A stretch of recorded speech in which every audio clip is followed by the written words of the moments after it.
Yeah, I know you were. All right, guys, welcome to another episode of a new real estate roadmap with myself, Chris Cusimano, and who else? Jen Konikoff. Alex Mendel. Yeah, so the whole point of this podcast was for agents who did real estate in a more fun, untraditional way and did really well with it to share our tips and secrets.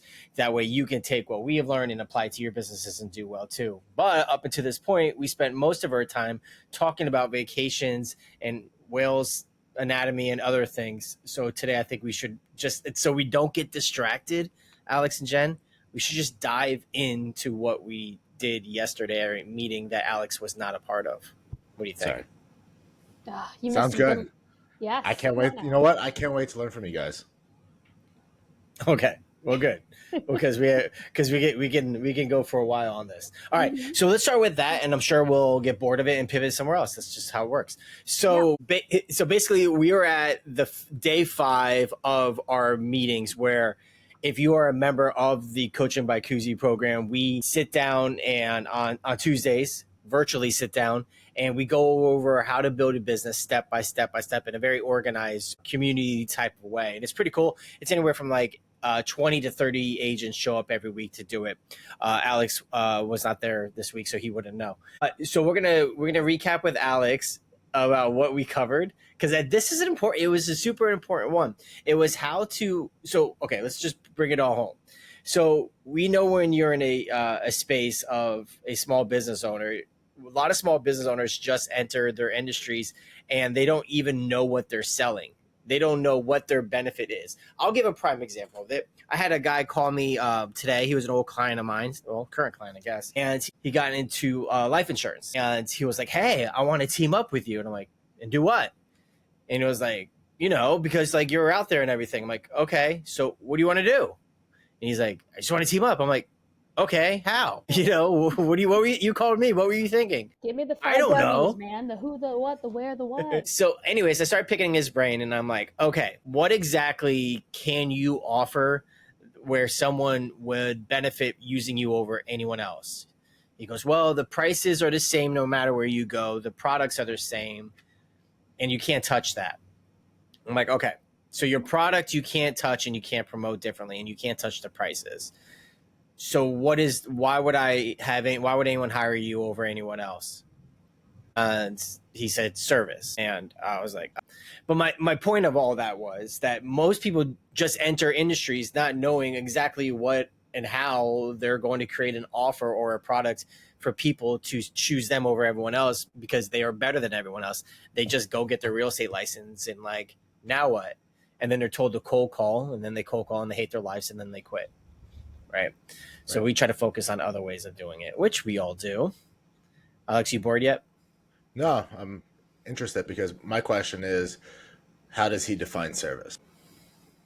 Well, that was a whole other combo, but we did dive into that. You know what? We can pivot there for a second because it ended up being a coaching session more than what he called for.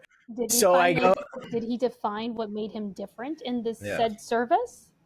Well, he didn't even think that far into it. In his impression, he goes, well, honestly, I'm just calling other people who do pretty decent in business and I want to collaborate with their networks. I'm like, okay, how are you going to, what are you going to do?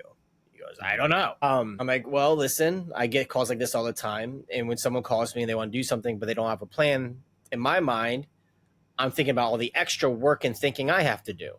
So what I'm going to recommend for you is if you want to do that, I would love to do that, but I don't want to work. I want you to make it easy. And then I pivoted and said, and that is kind of like the analogy towards your business directly. So you're coming at me as an indirect consumer with something that you want, but you haven't told me the benefit or made it easy for me to consume that thing. So you have to imagine if you're going to your clients with that, I'm not saying it is, but you have to go with the mindset of, why should they listen to me? Why should they buy from me? And how can I be better? And how can I serve them? And then we went to that conversation that we just had about he can't touch prices and products, but he can touch how well he gives service to them. I said, okay, great. Give me some examples of what your colleagues do that you think is not savory, that pisses off other clients. And he gave me a bunch. Once they get the sale, they ignore them or if anyone has questions, they just text them back the customer service number. And I'm like, oh, so they're just salespeople. They sell them and then move on. He's like, yeah, basically. So I'm like, well, you should make a product out of your service, right? With those things, meaning give a 10-hour guarantee. Even I recommend 3, but give a 10-hour guarantee. And if anyone calls, texts, or emails you, you will reply with a answer from you within 10 hours guaranteed, or you will transfer their account to someone who can handle their clients' needs better than you can. It's like, oh, I like that. So I'm like, I know, stick around. And then so we had a bunch of others. Anyways, what we covered yesterday and the day before was doing the same thing for real estate agents for our clients, because most real estate agents just go to that house with a couple pieces of paper and say, I'm the best, sign with me. Oh, and then they go, what's your commission? And then they reduce because they have nothing else to offer. What we have been doing is creating very unique products, very similar products and services, very similar to what we just spoke about with my buddy that's just there for real estate. And then last meeting, which was yesterday, we then took it to another level. So we made our core offer, which is a core offer of services that are super unique. And then out of our core offer, we took some of the pieces out of that and created bonuses and guarantees for our clients to either reward them for making decisions or positive decisions to reward that behavior, or to push them over the over the edge of, that sounds really bad, but push them over to the side of actually sealing the deal and solving some problems that they may have had with some sort of bonus. And then we guaranteed our work. So that's basically what we worked on yesterday. It sounds like he should have walked away with a solid path or starting point towards his path so that he can come back to you with some real actionable points so that you can actually create this said relationship or partnership. Alex, you want to say? I'm waiting for Alex to chime in, but he's just staring at the camera. No, yeah, I agree. Sorry, it's one of those days. No, yeah, it seems it's every successful business needs to, I feel like, guarantee their work. If they say, "Oh, just trust me, I can do this, I'll do this," it's it's always just, "Oh, just trust me." But who are you? Who are you to be trusted? If you can make those guarantees and make them who the business that you stand on, you're more than likely going to get that sale or that appointment or that relationship. Even with the relationship. Yeah. That's what we really want. That's what we want. We don't want the wham bam done next. I mean, we want that long lasting relationship so they can keep coming back. Those guarantees is what continues to bring the client back, and then those referrals. Right. I used to be very transactional. I was just like, all right, sales, let's just find the next one. It's when I dialed it back and started really focusing on the relationship and seeing that they're not just a number. I just don't see them as a commission check. I value their trust in me and to, work with me and refer friends and family. Alex, that's actually a very good point that you brought up that I brought up to him. Because when I was talking to him and coaching him through this, I was saying, well, how do your clients how do your colleagues treat clients? And he says, for the most part, they just sign them onto some kind of plan and then they disappear. I mean, we just kind of alluded to that. And I was telling him, and what I'm going to tell you now is like, that is the dumbest thing ever when it comes to business. Right. It's because you work so hard and spend so much time and so much money securing that client. Mm-hmm. And now we have to go do it again. But wouldn't it be smarter that the client that you already spent all those resources on securing, if you turn them into mouthpieces for you or raving fans to make your job easier? And the question is, and he's like, yeah, of course it was. I'm like, okay, duh. Yeah, we know that. And I was like, how do you do that? And he goes, I don't know. And then that's pretty much how the conversation, I'm like, let's talk about it. And you do that by solving their problems that benefits them. Mm-hmm. Like, in not looking at it as a transaction, you're looking at it as a compounding relationship that will naturally bring in transactions because you are the competition of none that they can't get anywhere else that truly puts their clients' needs first. We have an agent on my team who took a rental recently, and she was asking me for advice. She goes, oh, there's not a lot of money in it. We were talking about rentals last week. And I said to her, like, listen, you cannot look at it as a commission for that deal. You have to look at it as serving that particular person in a way that you turn that person into a fan. My dog just knocked over a bike. To turn that person into a fan for life, right? That's how you have to look at it. And you can see the light Look at bulb. it as like investing in advertising. You're investing your time. That's exactly what it is. You're investing your time.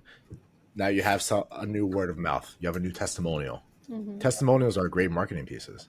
They're evergreen. This person was able to help me when no other real estate agent was willing to help me to find a rental. That's brand new advertising source. That's going to make me pivot to. Oh, sorry, Jen. Go ahead. I would say you might as well just have them as like having a Alex Mendel t-shirt rocks. Boom. There you go. Mm-hmm. Yeah, that's what you're doing. You're turning people into raving fans. So that call that we were just talking about with my buddy was initiated by actually a call that I had with a couple people on the Homes by Koozie team, Jen included, yesterday, and the day before yesterday, actually. And it was out of the blue. It was a thought I was having in my head. So Alex works out with no music like a weirdo, but I drive without music because that's when I do my thinking, right? We're just different, I guess. And I thought of an idea You're a bunch of weirdos. about... Yeah, a bunch of weirdos. Jen always has music on, even when she's trying to think. I have music on right now, as background noise for you guys. No.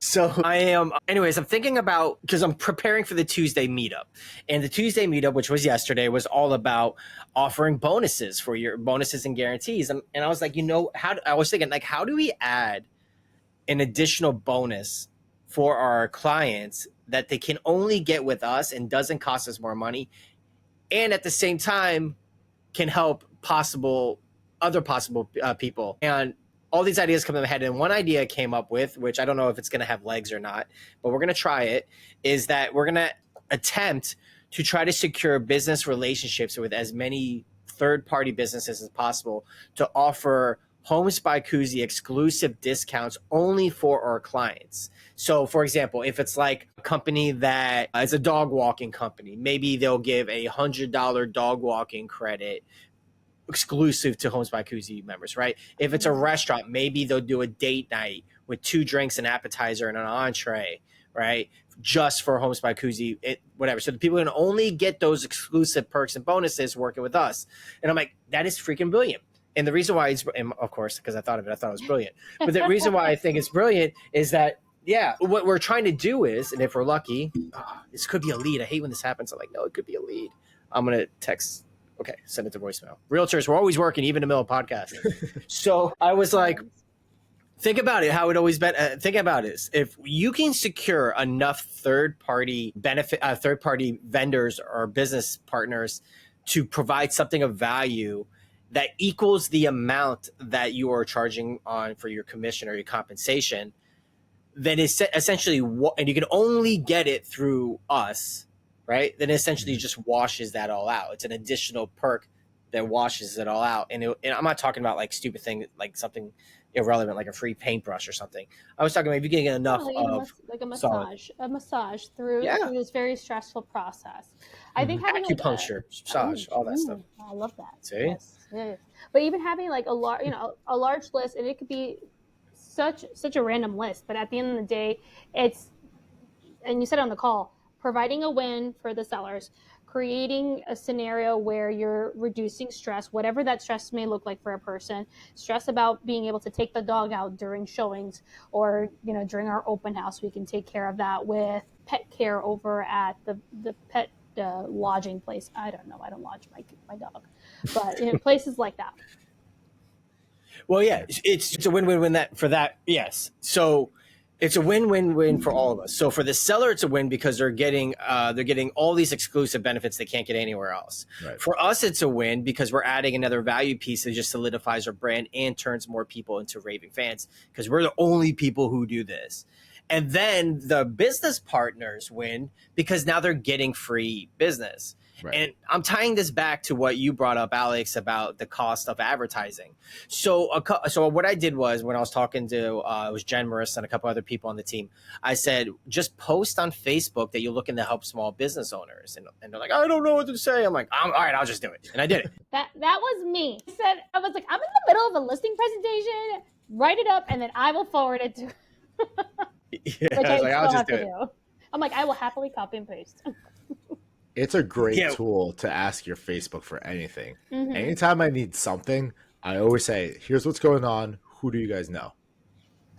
It's the And if you power ask of the it that people. way, if you ask it, "Who do you know?" people will think, "Who do I know?" I had a very interesting conversation yesterday about that. We'll get to it. I do want to talk about some of the responses I got from that post, as they were small business owners, but they really, and I hate to say this, if someone is going to do well in business or not, based on how big or small they think, right? So I asked a question, and I said, "This is what I'm trying to do." Like, what about a buy one get one free whatever? It was like something tiny. And I'm like, no, it really should be something big and free, something to wow them. Mm-hmm. And it is, this one person goes, well, what do I get out of it? You wow them with your service, and you'll have a repeating customer for life. Hello. Well, Jen, yes, but you know that because you're a smart business owner. But I almost replied, and I just didn't, because I looked at it like this: if I have to answer that, and I don't want to sound like an ass, but no, yeah, you don't want to partner up with that person because you're trying to give a value to, additional value to our clients. And if that person on the other end is not going to add to it, it's almost going to take away from what we're trying to do, then that's not someone we want to partner up with. Smart business owners don't think what's in it for me. It's how can I help other people? Mm-hmm. It's how can I be of service to somebody else? It's like the book, The Go-Giver. I don't know if you guys ever read it. The one that you didn't read, right? I have 2 copies that I didn't read, correct. But I get the idea. That's the one that you, I was going to say, did you read the Spark Notes version on that? Yes. I didn't read, I just read the back of the book, and I read the gist on Amazon. But I get the point. It's you give and you'll receive. It's as simple as that. And well, no one wants to give to someone who's a mooch. Right. But you also can go into it thinking, I'm going to do this. I can't wait for them to pay me back. Just do it. You know what I mean? Yeah, you can go on with that mindset. I had Oh, sorry, Alex. Go ahead. Yeah, I had a few years ago, I had good friends that I was working with, and I was showing the properties, and then they said, hey, just letting you know, we went directly to the homeowner. We made an offer. They aren't working with a real estate agent. This was before, this whole settlement and blah, blah, blah. And I said, no problem. Here, I filled out a purchase contract for you guys. Just fill it out with what you need. I said, wow, that's really great. Like, no problem. Ends up, it fell apart, didn't work out. They ended up buying, over the years, maybe $10 million worth of real estate with me. There it is. Because you didn't think about yourself first. Mm-hmm. Mm-hmm. Right? Most agents wouldn't do that. They're like, oh, it's 1% for me to fill it out. Yes. Well, that's the thing with most small business owners and most real estate agents. It's very this for that or tit for tat, right? Yes. Like, what am I going to get out of this thing now? So that also goes to how agents promote their rental listings or easy listings. They don't put in the same effort. When you see that, like, they'll just do really crappy 1 or 2 photos with their phone, or just they don't do the extra stuff. I actually had a talk like this with an agent that I know well, because it's one of our agents. And, so you're like, no, you have to understand that even though this is not one of those things where you have to do all of those things, it hurts you by not doing all of those things. One, your consumer sees it and they feel like you care about other people more than them, right? Because they're easy, right? So you're not rewarding the good behavior of someone being pleasure to work with. You're pretty much saying, hey, you're awesome, screw you, right? And on the other flip side of that is when you list I was trying to think of the right way to say it. I'll just say it. But if you list a property online and it doesn't look good, people go online to shop their real estate agents. Mm-hmm. And if they see that there's listings that look crappy, they're going to assume that's how their listing is going to look when they're with you too. Yeah. So that's why my point is, like, when you're just saying, Alex and Jen, actually, about people just think, how am I going to benefit the most from this particular situation now? And it's such a small-minded, simple-minded thing that you can almost instantly know someone's going to do well with business or not if they have that very tit-for-tat mindset. Yeah, it's the same thing with any business. It could be a restaurant. If somebody had a horrible experience and the manager says, well, that sucks for you.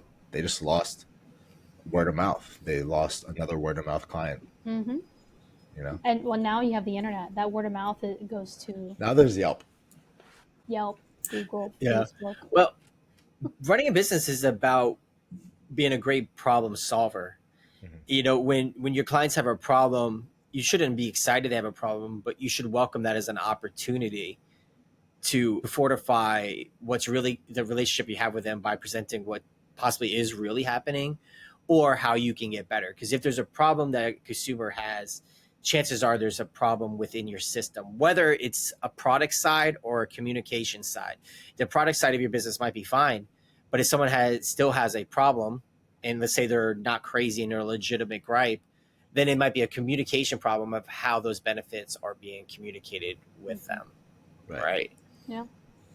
Yeah. I feel like if you aren't able to adapt to any situation, and, even if your product and your service is, 10 out of 10, there's always going to be that one thing that something happens. Something always happens. Doesn't matter the business. And if you aren't able to adapt to that and find a way to make everybody happy, that's not yourself, then you're not going to do well in this business, and word of mouth isn't going to be that strong for you. Preach. Mm-hmm. Even at the end, I mean, you could have had the most amazing transaction all the way through, and there's a big hiccup right at closing. You better be able to pivot quickly and solve that problem, because no matter how amazing you freaking were the entire 30, 40 days, they will remember that last day. Oh, God, yeah. Pivot, Yeah. fix it, and do it willingly with a smile on your face, because that is that long-lasting impression. I made that mistake just once in my career, and I learned from it. I had this lady call me, and she was a challenging client, but we did well throughout the whole process. It was fine, Anyway, so I managed her, honestly, BS pretty well. And then it got to the day of closing, and she was just, the stress got to her, and she just went off on me. And she went off on me before, and it wasn't anything valid. She would always apologize, like, listen, sometimes I just snap. I'm sorry, blah, blah. I know exactly where the house is too. I'm like traumatized every time I drive by it on 18th Street. Because yeah, you have those, right? And then I just had enough at that point. At that point, I was like, I don't know how to please this woman. She's getting everything and then some. I've taken more punches than I've taken, growing up with my buddies in the neighborhood, right? Like, like what else can I possibly do to please her? And I ended up snapping back. And she wasn't the type of person who can just let things de-escalate, and she escalated and got all crazy. And I lost a future client. I don't know if that's a bad thing or not, but it was a thing where they don't remember what Jen was saying until did you remember one last thing? And if the last thing is at the very end, that's what they can remember. It's true. I always get self-conscious when there's like a little bit of a hiccup, and even though I solve it at the end, I feel like that my clients attached to that one negative thing, even though they probably forgot about it. But in my mind, I do that too. I mean, some do. And then I'm like, I'm not even going to send them the referral link or the review link. I'm not going to send the review link. That's all they're going to write about. I'm going to get a 1 star just because that one thing that I solved it. Dude, I know nothing about nothing. Listen, I bet you two do the same thing that I'm about to say that goes far beyond real estate. And let's get a little vulnerable here. I do. Do you ever look back at moments of time at things that you said or done? Constantly. And you're like, I'm such a freaking douche. But then you realize, you get re-embarrassed. I wouldn't go with douche. I would go with, I'm such an idiot. And then I would get re-embarrassed. Like, fuck. Oh, yeah. Oh, shoot. Yeah. Whatever. Yeah, you're allowed to curse here. There's a big E on the thing. Oh, good. So, yeah, but I do that all the time. And then I'm just like, God, why did I do that? Why did I say that? And I realized that, isn't that like such an insecure, selfish, like vain thing? Because no one else remembers those moments except us. Mm-hmm. It's just, I think that's just human nature. But Alex applies it to his business, apparently. We all do, actually. Well, I have a lot of self-esteem issues sometimes, and it's like, Well, we get knocked around all the time, right? Yeah. We get knocked around all the time. So sometimes, I have to constantly tell myself, all right, Jen, put on your big girl panties and let's do this. Because sometimes things get a little tough, and we got to have these conversations with ourselves. Yeah, it's true. I mean, part of being human. Let's get real vulnerable. I'm a college dropout. I shouldn't have graduated high school, but I became successful despite that. And my issue is I hang on to that. It's like, am I supposed to be as successful as I am? Hell yeah. Can I compare to these people, my clients in these $1 million houses? It's like, that really, I stick by that sometimes. And I'm trying to fight it. It's one of those things I'm trying to fight. I think it's human nature. You compare up and down. Like you'll compare with your clients who aren't doing nearly as well as you, and then you compare with your clients who are just far exceeding you. Because I think it's just being a human being, like wondering, like, I don't think I could survive on that income. Oh, it could be another deal. My phone's ringing again. Oh, that hurts my heart. And then I look at my very successful clients and I'm like, man, I can't work any harder. What are they doing that I'm not doing? Like, and I'm not a dumb guy. Like, so I work hard. I'm not stupid. How do I get that? And then what happens, I know exactly what I do. I just have to turn off my wife's Amazon account and we can make it. That and close all the doors to Target. And Uber Eats and Instacart for my household. Oh, dude, Target just got worse. I try to pull in from the gym again. You see how buff I am? Look at those. Man, I'm a man. There. Biceps on biceps. It's not getting anywhere. So I'm coming home, and then there's a car block in my driveway, and the trunk's open, and I see a lady reading like something and laughing and smiling. What the hell just happened? Well, then I walk in the house. I walk to the front door, and there's like a mountain of Target order on my thing. I'm like, babe, Target delivers now? And she's like, yeah. And I'm like, oh no. I'm like, oh, this is just dangerous. Because now she's gonna buy shit just for huh? Instacart is always that's it. Game changer. I do Walmart Plus deliveries, and I don't have to go to Walmart, number one. I was gonna say I can't see you in a Walmart. No offense to Walmart shoppers. Well, I like to be frugal. I'm a 6-aimer. Yeah, I'm a 6-aimer Walmart shopper if I have to go. Yeah, I'll go to Target for like the experience and the vibes, but Walmart I will go for the. Wait, I can just see Alex vibing with his red car and his Starbucks, just walking through the aisle. Oh, I can see it with his schmedium shirt. Schmedium. I am very proud of my schmedium. I used to be a low. Rock that schmedium, boo. Rock it. I can't talk. This shirt's getting a little tight on me too. I can't talk. By the way, I am going to the gym after this. I missed it for something this morning. I guess we'll talk about it in a sec. But people listening to us, I'm assuming they're here because they want to learn some of the tactics. I want to get a little bit deeper into tactics so we can comply to Walmart if that's okay with you guys. So basically, you guys, we kind of alluded to it. In order to run any type of business, you need to find the obstacles or steps involved or the problems they could have within the process of that thing. So, for example, in real estate, there's a lot of things that need to happen or could go wrong, right? Sellers can get sued. They can be marketed poorly. They can have poor pricing strategy. Their house might need work, but they don't have the capital up front to fix it. There's all these things that can be involved. So what we have done up to this point was come up with very unique and creative solutions for our clients and made a core offer to them of what we'll provide. But the thing is, in our core offer, we couldn't put everything we're able to do in our core offer because we would go broke. And most times the sellers don't need all those things. Mm-hmm. So all those extras at this point of our training, we have all these extras like on the editing room floor, if you will. We'll take those things and now have them in our back pocket to offer them for bonuses and or guarantees. You're like, what is this guy talking about? So you can make your core offer, right? And your offer is, this is what we do. And there's going to be, sometimes you're going to have people who are going to sign right away. And the people who sign right away or move quick or just for whatever the situation may be where you want to reward them quickly, you can now take one of those bonuses that based on your conversation you just had will be applicable to their situation. For example, oh, my toilet is running and there's, geez, look at this, another lead. Oh, it's Mary Kenyon. It's Mary Kenyon. She's our office manager. If you want to join Keller Williams, just let me know. Anyways. Or Jen or Alex. Or Jen or Alex. Jen, maybe. She's in my downline. So, actually, so are you, Alex. You're under the Shepherds. I am. Call Alex or Jen if you want to. Call Jen, then Alex. Yeah, go ahead. You guys were. Shameless plugs. Yeah. So anyway, yeah, you want to reward that behavior. So if someone says, hey, my toilet's running or something, and I'm like, oh, you know what? I got you. I got a handyman who's going to come out and take care of your toilet for you. But the value is not just in the cost of getting you that toilet repaired.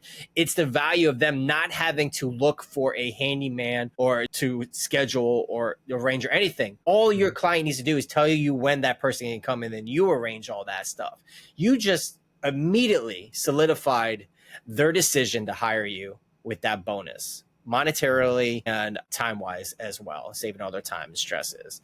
Now, the other way the bonuses work would be to seal the deal, as you mentioned earlier. I'll give you an example. Let's say, hey, the reason I'm not ready to move forward is because in your menu, you don't have anything where to help me with my toilet running. I'm like, I'll tell you what, is that the only thing holding you back? Yeah, that's the only thing holding me back. All right, I'll get a handyman out there. I'll cover the costs. I'll even schedule everything. The only thing you have to do is open the door. When can they come over? Right? Okay, great. So if you're ready to move forward, I'll get that going right now. So you'll use that bonus that wasn't on your menu that you're still willing to offer to them as a way to get them to move the needle, right? And so we go back to the Walmart. Some sellers just need that win. Some sellers just need to feel like, yes, I got it. Not only did I feel like I chose the best person for this, but I got a little added win out of this. Right. And they it justifies their decision.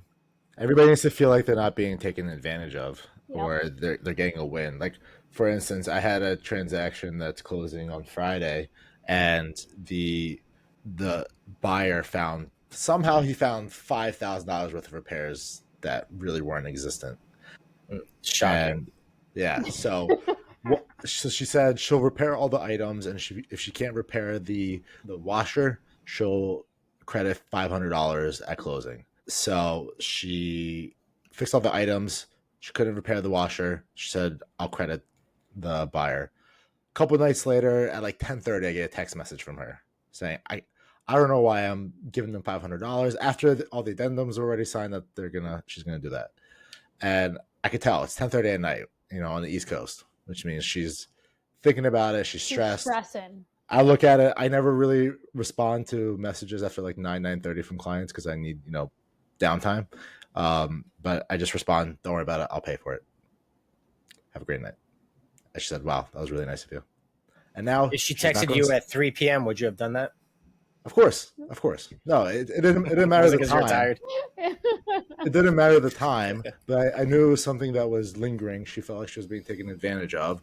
Mm-hmm. Looked at what I was making. Could I afford it to contribute a little bit? I looked at it. I said, yeah. So I will help out.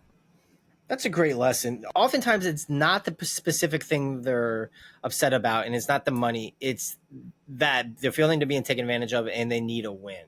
Mm-hmm. Oftentimes, so when you're in negotiate, Jen and I had a deal where we were dealing with an agent who we just needed a small win for the client, just a small win, and she refused to budge on anything. I'm like, just anything. Give me anything just to get a win. We can get this over with. Anything. Mm-hmm. Give me a high five. Anything for they feel like they get a win. And it was like, nope. And sure as shit, the deal died. And sometimes you just end up working with people like that and you can't do anything about it. That still bothers me. I know. Because all it was giving a win to the buyer. That's it. Yep. It was, and they just would not negotiate, no matter. It was just like it wasn't a dollar amount either. It was just the act. It was the act of good faith. Mm-hmm. And the other agent was just so clouded that she couldn't see that. It was not backed by anything that had to do with money. It was just the good faith of having that win, and it just fell apart. Yeah. When you're dealing with people who work in a logical space, and nothing wrong with being logical, but you also have to work in an emotional spot when you're dealing with an emotional transaction. Mm-hmm. And sometimes people just need to emotionally feel good about something regardless of the logic. It's just common sense, you would think, of an experienced agent, but it didn't pan out that way. Yeah, I mean, it's the same thing as, somebody saying, oh, let's lowball them just to see what can happen as a buyer. And then that's the seller saying, oh, that person go fuck themselves. Mm-hmm. Yeah, and they won't work with them again. Right. Correct. Yeah. Because they were insulted. Mm-hmm. Sometimes it's the only offer on the table, but it was so low that they don't even want to have that conversation because they were so insulted by this offer. Yep. And that's not uncommon. A lot of buyers do that, especially from up north when they come down here. They always the first couple ones they always lowball, right? You've all experienced it. And always like, this is New York money. I'm from New York. It's my cat. Sorry, that was a horrible impression. But it reminded me of somebody very specific, though. Who? Oh, don't say it. I'm not saying it, but it reminded me of someone that we worked in. I'm not saying. I'm not saying that all you New Yorkers, that's how it is, but oftentimes in South Florida, you get a call and they always go, I'm from New York and I have cash. I'm like, what does New York have to do? Is New York a different shade of green? I don't understand. What does that have to do with anything? And your accent didn't give it away at all, by the way. We just lost all of our New York referrals. Listen, Cash isn't king. Cash is just one term of many. Here's the thing: the seller at the closing table is getting cash regardless of where it comes from. Regardless, it's just one variable of the entire piece, right? Well, to be fair, that variable is powerful because remember, in the sales game, anytime you can reduce stresses and risk, right, it moves the needle. And cash does move the needle because it reduces stresses and risk. But there's a lot of people that say all I care about is that final dollar amount. I'm willing to take the risk. Yeah, some. Some. Yeah, some are. Not everyone. Yeah. Some are willing to take a lot less money in exchange for less risk. That's why those we buy houses cash people are in business, right? And the timeline too. They buy like 60-70% below value. We used to them. That's how I got into real estate. Yeah. Yep. I've read your 5 days of your 5 day of email sequences. Oh, you did read? So you read that, but not Give or Take, the book? It was shorter. I also skimmed it. It also took me like 2 months. It also took me like 2 months to read it all. So, when we text Alex, we got to start doing just bullet points. Oh gosh, that's how if you notice, any of my long form captions are always like 1 sentence at a time, or even my emails. I respond how I like to read. It's fair. That makes sense. That's another sales thing. You communicate in ways that other people, this is a good tip. You communicate on how your client wants to be communicated with. You don't try to force feed them to communicate the way you want to communicate with. So we do feedbacks for our clients, and we do one a week for video and one either via text or email or phone call. And we have one client who refuses to watch videos, just refuses. And how does he like to does he like to read the emails, text messages? Well, she says she likes to read the emails, but she doesn't reply to them. So I don't know if she actually does. So I don't know. But she did say she would rather have it in email. I'm giving you guys a little bit of a sneak peek into how I work. Have you ever heard of? I think it's similar to Yam, whether they open it or not. Correct. Click on any links within the. Correct. So it's $10 a month, and I know if you're ignoring me or not. You pay to see if you're being ghosted? Yeah. Well, it's also good to see which emails work, which emails get opened versus which don't, which links get clicked on where others don't. So you get to see. But who has the time to even look at that? That's just you just get a notification if an email has been opened or not. And that way it's also useful to prove that they did receive it and they did open it. Okay. I've used it in the past just to see what works and what doesn't work, because as we're working through different types of marketing emails, I want to know what people are responding more to. Yep. Yeah, that's true. Well, I send the Seinfeld emails through MailChimp now. I should convert to a KW command email. I just haven't yet. But anyways, they do give you those numbers. They do say, hey. Well, I'm talking about just like any Gmail. You're talking about Gmail. Like a basic. Yeah, it's all Gmails. Yeah. It's very useful for me. I look at this. Extension? Oh, go ahead. It is an extension, and you can have it in your Gmail app on your phone. However, you have to manually press 2 or 3 buttons to make sure that it's tracked. 2 or 3 buttons, too many. Sorry. It is, and I always forget, which is very annoying. It's like the text messages read receipts. Like, do you ever wait to see someone read them, and then sometimes they just don't because they don't have the read receipts on? Or if they do, and they don't reply. Yeah, and I double text them like, "Excuse me, question mark, bitch." Hello, aggressive. Not even passive. Could you imagine dating Alex? I would be like, my God, dude, you're too much. Well, you have to get your wife on the podcast just to see. Should be interesting. What's up. Yeah, I'm sure she'll love to do it one day, but she's working right now, so probably not. Let's take this back further because we were talking about how cash does alleviate risk, which is a great tool for selling. But that actually is a good pivot because it's a great tool for the second part of things that we were talking about, bonuses and guarantees. So I already just kind of spilled the beans, but I'm going to ask Alex, what are the two of the main reasons why people don't make decisions when they're hiring or buying. Are you on Candy Crush again? No, I was playing with my ring this time.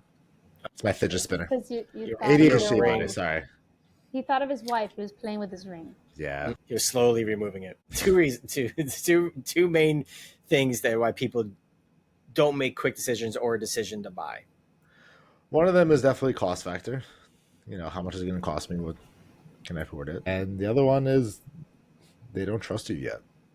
Okay, well, let's go to the cost thing. So cost is only a thing if people don't believe they're going to get in return what they put into it, which is It's really the value. Value, yeah. Yeah. So it falls in the risk category because there's two categories, self-doubt and risk. When people don't make a decision about something, there's a lot of self-doubt that's there. Like, am I making the right decision? I have made poor decisions before. Maybe this is a poor decision I'm making now. So there is a lot of self-doubt when it comes to that. And then the other one's risk, as we're talking about. And there's one really good way, and you should know what it is based on this conversation so far, to alleviate self-doubt and risk and taking it off of their plate and put it on ours instead. How do you do that? Well, it's offering something of value, and it's figuring out what is causing them to feel like they aren't ready or trusting you, or what sort of value they feel like is missing from you, and offering that, like the handyman. That is true. So it's a thing of value. So today today's part of the lesson is bonuses and Guarantees. I can't believe Alex didn't know that quickly. Good job, Jen. I was talking for too long. I was giving Jen the mic. You were giving her time. Yeah. I clearly know it. I want to see if you do. Yeah. Why don't you guys tell me the definition of that? We were progressing too slow. Like, guarantees, I got this for 500. Ooh. Next one, we're gonna ring in for buzzer. Who's able to talk. You have a buzzer. Well, let's talk. I'm gonna power through this point. I know you guys want to deviate, but I have to because we're running out of time of our episode. So, he's like, we never cover what we're supposed to cover because we're like a bunch of squirrels, right? Yeah. So, listen, if people don't want to have that risk, they don't want to take the risk, and they have self-doubt about their own decision making. You can take that off of them by offering guarantees to alleviate that, right? So we offer a couple guarantees at the Homes by Koozie team, and I'm sure Alex is going to copy it. And those guarantees are designed to do just that. Hey, you copy those who are more successful and those you want to emulate. Ooh, that makes me feel good inside. Jen, what are our 3 guarantees? You want me to give them the names? Sure. No rings attached. Actually, I don't know the names, but okay. The no rings attached, which means you can cancel at any time with no risk. Life happens. Sometimes life happens and you have to cancel. We do not penalize you for having to cancel a contract. Therefore, no rings attached. Communication. I don't know what the fun name for that is. The communication twice a week. Feedback frenzy. Feedback frenzy. Oh, and it uses alliteration too. I really should have triggered that one. So feedback frenzy, we constantly are communicating with our clients in different forms, whatever works best for our people, whether it's video, text, email, call, you got it, you name it, we got you. How many times a week? I said twice. Oh, I thought you said many times. No, but no. Maybe you said twice. Sorry. 100%. Playback, please. Twice. Guarantee number, you're nuts. Guarantee number 3. I don't know right now. No one markets more. Oh, hello, Jennifer. Nobody markets more. Yes, thank you. Nom. What's that guarantee? I want to also include, back to the other one, that communication is so key, especially now that properties are sitting longer. Mm-hmm. Communicating with our sellers, what we're doing, what's happening on the back end, just so they don't feel like it's just straight up crickets. Let them know what's happening. And I have one condo specifically that's really sitting. And we're just giving them updates left and right. Hey, this is what I'm doing. I am following up. This is what we're seeing on the back end. Here are the analytics and XYZ website, which they appreciate. They know what's going on. They're not just sitting there twiddling their thumbs saying, ooh, I hate this agent. I feel like that's the number one reason that when houses don't sell and somebody's prospecting for expired listings, they say, oh, my agent didn't do anything. Didn't do anything. Mm-hmm. The call, and I was guilty of this when I didn't know all this stuff. It took experiences to get here. But the call I used to dread the most on slow markets. By the way, this market we're in now with days on market, a couple weeks is normal. It's normal. Yep. Anyways, you new agents don't think it is. It's still anyways. quicker than June of 2019, or July 2019, where average days on market was 67 days. We're still at 52 days. So. People freak out if they're not sold in like 8 days. But anyways, but that's a conversation you need to have with your client. But the call I used to always dread, Jen, on that, and then we do need to cover the last guarantee before we wrap up. But the call I used to dread on that is, hey, I'm just checking in. What are you doing to sell my house? Mm-hmm. Oh, you got to beat them to it. You got to beat them. You have to beat them to it now. Yeah. And that's what the feedback frenzy is. The feedback frenzy is just that we will communicate twice a week. And the cool thing about that, and the real key about the feedback frenzy, not only is the communication on point, it forces us to go into the listing twice a week and take a look at what homes did sell. And then why didn't ours sell? What went on the market? What are we competing with now? Are all the other listings dropping their price? Are we still one of the best games in town? If not, we need to have a conversation. Like, what's happening? What does the analytics look like? What is the how are we looking on Realtor.com? Are we at average, below average, or above average on views and clicks? Like, what are we missing? Are we mapped right? So those things do matter. But before we continue on, I do want to ask you, Jen, how does a no one markets more guarantee work? Okay, well, I don't use the same guarantees as you specifically, but nobody markets more than us. And Chris, go on, because I don't use it the same way you do. Well, how do you use it? Well, I simply provide them with what our marketing tools are, because I know for a fact there are so many other agents that do not market the way we do, from our P-bills, from our 2D floor plans. No one does. Well, no, Except me. I saw his P-bill. That sounded weird. Well, I wonder where he learned all his skills. Well, hold on. I guarantee I have something called the Video Marketing Blitz, which I'll go over after you guys are done. Okay. Oh, very nice. But yes, I know people don't do that. Typically, most agents drop the listing on the MLS, which we go way beyond that. So I do provide all the things that we do for our listings. You go a step further, Chris.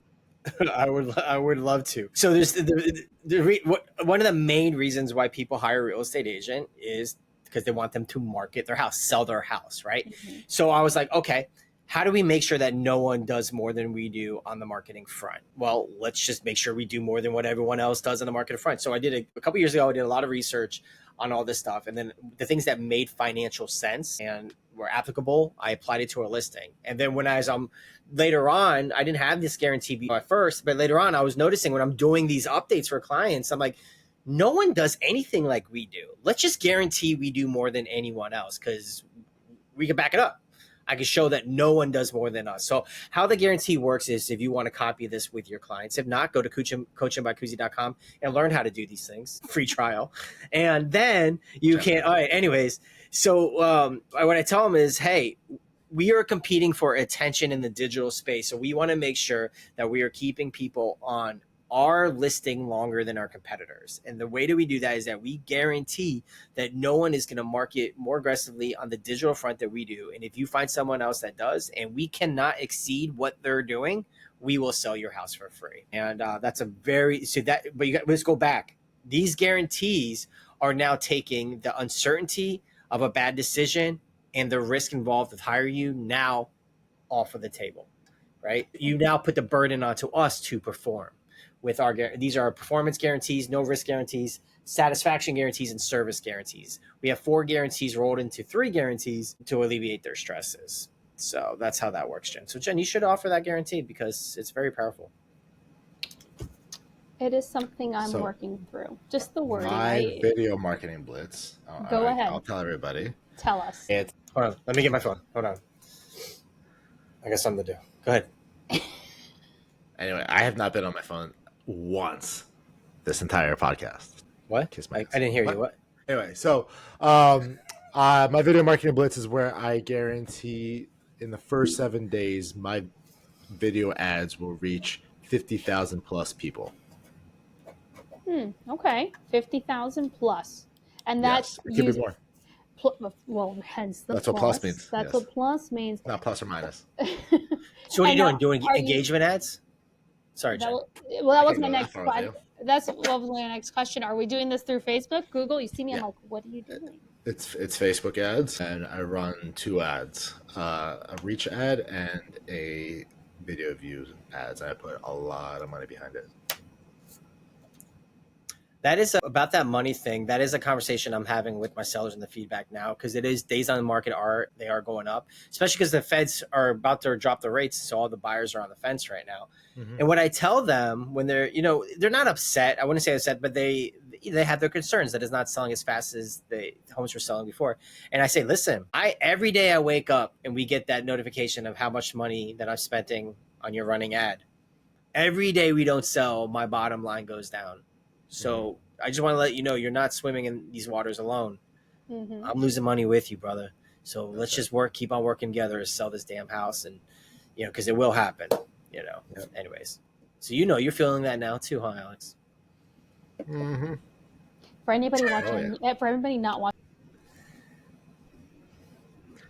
Oh yeah, wide-eyed. You saw the whites on top and the bottom. Yep. That is the downside of a slow market when you're running daily ads. It is. But sorry, Chris. I mean, on the front end though, when you're having, I know you already had these conversations with the sellers about the days on market. It's something you have to drive home from the front end. Obviously, we're not in that same market anymore. Even though you say it on the front end, you have to constantly remind them, hey, this is not, there's no such thing as standard in real estate necessarily, but this is the trend. This is what to expect. We are only on day 20 of being live on the market. Typically for your particular property type and zip code and so on, it's this many days on average. So just hold tight. We're working, and that's where that communication piece comes in. This is what we're doing in the back end, constantly. Jen, I know you've seen the chart master stuff that I plug. Chris, I don't know if you've seen it. But I love that shit. Our office pays somebody who is like a master chart maker guy. He runs the numbers of like list price, all the actives, all the close, all the pendings, all the price reductions, all the expireds, and he sends us quarterly reports and now monthly reports.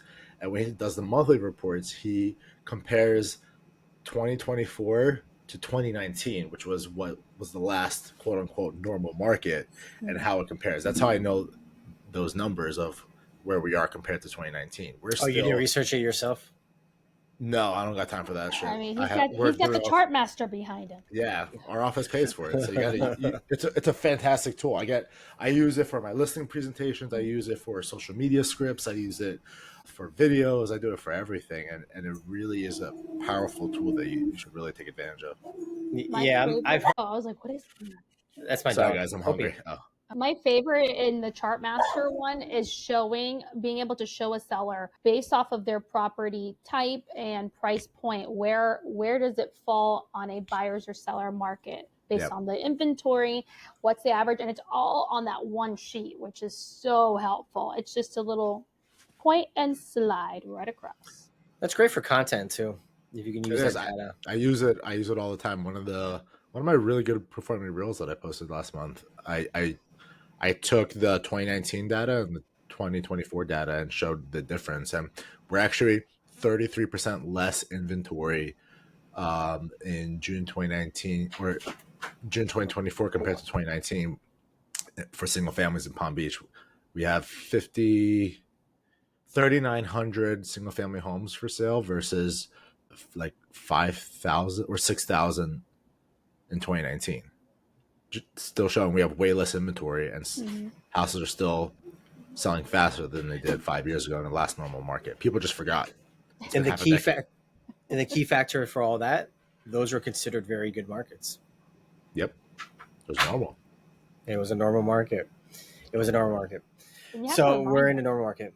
Yeah, but there's a lot of agents who came in the last 5 years or so who don't know these things, and they're like screaming like Chicken Little. I saw Lab Coat agent. Somebody's like, I only had 3 people at my open house. I'm like, that's not successful. You should have been here in 2019, 2016, 2017, where one person was successful. And that's how I tell my sellers.